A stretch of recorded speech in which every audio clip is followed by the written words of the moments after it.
రాఖీ పండుగ రోజు ఈ 4 పనులు చేస్తే ఆకస్మిక ధనలాభం. లక్ష్మీ కటాక్షం. ఈ ఏడాది ఆగస్టు 19న రాఖీ పండుగను దేశమంతా ఘనంగా జరుపుకోనున్నారు. ఈసారి రక్షాబంధన్ చాలా ప్రత్యేకంగా ఉండబోతోంది. రాఖీ పండుగ సోమవారం నాడు రాగా శ్రావణ సోమవారం కావడం విశిష్టతను సంతరించుకుంది. రాఖీ పండగ అనేది అన్నాచెల్లెళ్ల బంధానికి ప్రతీక. రక్షా బంధన్ రోజు అన్నదమ్ముల జీవితాల్లో అపారమైన ఆనందాన్ని, శ్రేయస్సును కలిగిస్తుంది.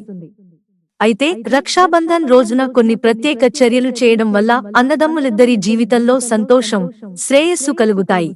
ఈ ఏడాది రాఖీ పండుగ రోజు బ్లూ మూన్ ఏర్పడనున్న నేపథ్యంలో రాఖీ పండుగ రోజు నుంచి 4 రాశుల వారికి అదృష్టం కలగనుంది. మేషం, ధనుస్సు, మకరం, కుంభం 4 రాశుల వారికి మంచి కాలం ఆరంభం కానుంది. ఇకపోతే రక్షాబంధన్ రోజున చేసే పరిహారాలు చాలా శుభప్రదంగా ఉంటాయి. ఈ రక్షాబంధ్ కోసం సోదరీమణులు ఈ పరిహారం చేస్తే సోదరుడు కోటీశ్వరుడు అవుతాడు.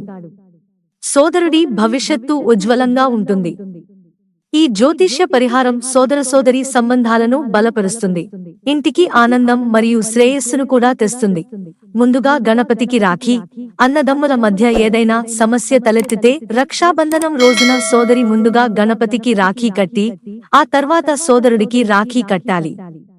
ఇలా చేయడం వల్ల అన్నదమ్ముల మధ్య ప్రేమను పెంచుతుంది.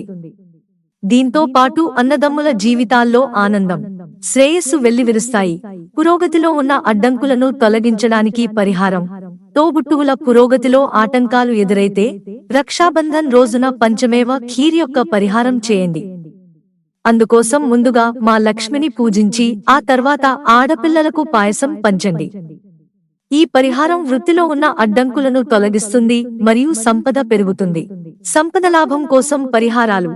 ఆర్థిక ప్రయోజనాలను పొందడానికి రక్షాబంధన్ రోజు ప్రత్యేకం. సోదరి అక్షింతలు, తమలపాకులు, వెండి నాణెం గులాబీ బట్టలో వేసి అన్నయ్యకు ఇవ్వాలి. సోదరుడు వీటిని భద్రంగా దాచుకుంటా ఎప్పటికీ డబ్బు కొరత రానివ్వదు. సంతోషం, శ్రేయస్సు కోసం పరిహారాలు. రక్షాబంధన్ రోజున పేదలకు ఆహారం దానం చేయండి. ఆవులకు పచ్చ గడ్డి తినిపించండి. ఇలా చేయడం వల్ల జీవితంలో ఆనందం, శాంతి, శ్రేయస్సు లభిస్తాయి. మిత్రులారా, ఛానల్ సబ్స్క్రైబ్ చేసుకోవడం మర్చిపోకండి. ధన్యవాదాలు.